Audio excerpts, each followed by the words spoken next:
Some 75 years ago, groups of young people began putting together bits of electronic stuff, and without intending to do so, showed that broadcast radio did not belong solely to the moneymakers. At school and university campuses, they bumbled their way into a new sphere of broadcasting that allowed new ideas to be examined without the test of economic feasibility or the approval of their elders.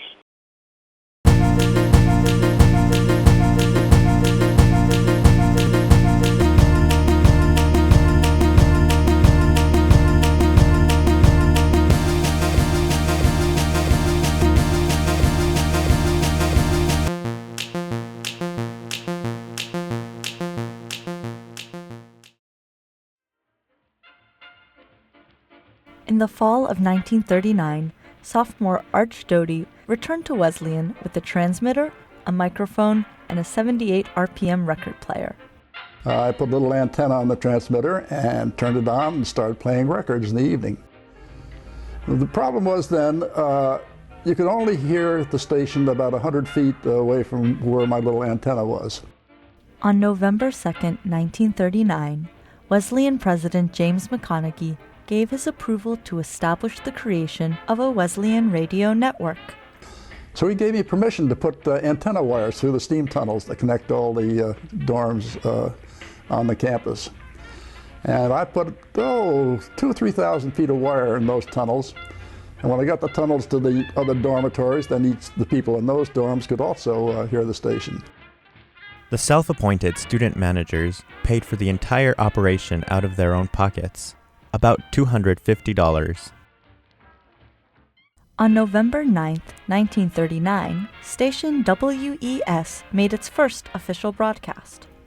One of WES's first regular programs was the Jive at 5. Originally a swing show, it continues to live on as a daily rundown of community events. Other shows included a horror stories program, weekly drama events, and play-by-play sports coverage. Almost within a month or so, we got so popular, the university gave us a room down the basement of Clark for a studio, so we could get all this stuff and all those people out of my room and let me get back to studying again, which I'd been neglecting terribly. If it weren't for Howard Williams, a bit of serendipity, and a handwritten note on the Downey House bulletin board, radio at Wesleyan would have vanished in the wake of World War II. As Williams tells it, the note said, "Anyone interested in broadcast radio, meet me in the basement of Clark Hall at 3 o'clock this afternoon." Now, the chap I found there turned out to be the last student left of a small group that had operated WES during the war. He was scheduled to be picked up in 15 minutes, was leaving Wesleyan, having completed his studies, and was headed for a distant part of the country. Since no one else had shown up, he used the 15 minutes to tell me what he knew of the history of WES, conducted me on a tour of the control room and studio, showed me the transmission equipment, the turntables, and volume controls, instructed me on how to put the station on the air, handed me a cardboard box full of papers, including an FCC document, which he said was the equivalent of a broadcast license. Then he said, "It's yours now," and he was gone. Howard Williams pulled together a staff, and the station stayed in business. I owned, yes, literally owned WES AM from 1946 to 1948.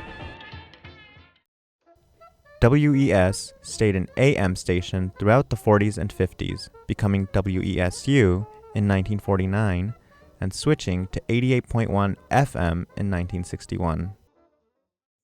In the 1960s, the staff grew from 10 to 75 to over 200. Programming expanded to nearly 24 hours a day. By the late 70s, WESU had established itself as a home of eclectic music and the enemy of the top 40.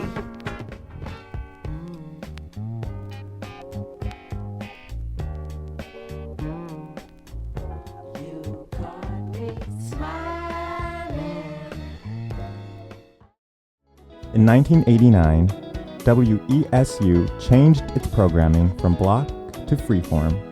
One DJ from the 90s explains.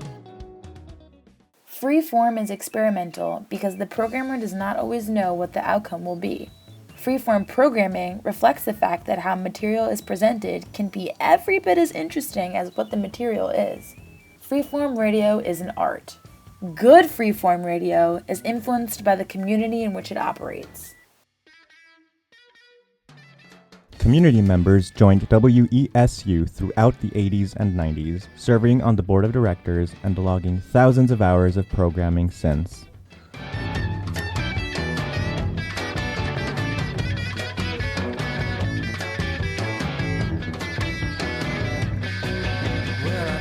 Story about what happened today. It was nothing profound, just something to say.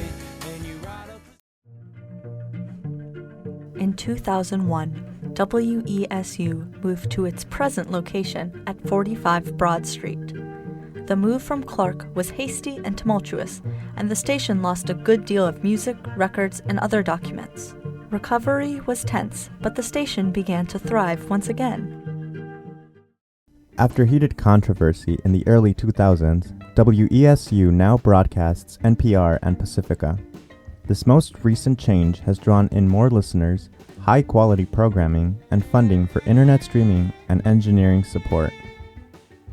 Furthermore, the newly created positions of General Manager and Production Manager provide organizational stability as hundreds of students and community members pass through the station as time goes by.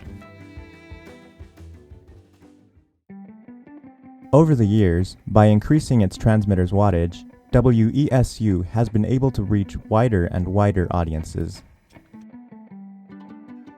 And now we're at the point in time where WESU has an output power which is exactly 60,000 times what it was with my first little tiny baby transmitter. And that's the story of how the station got started.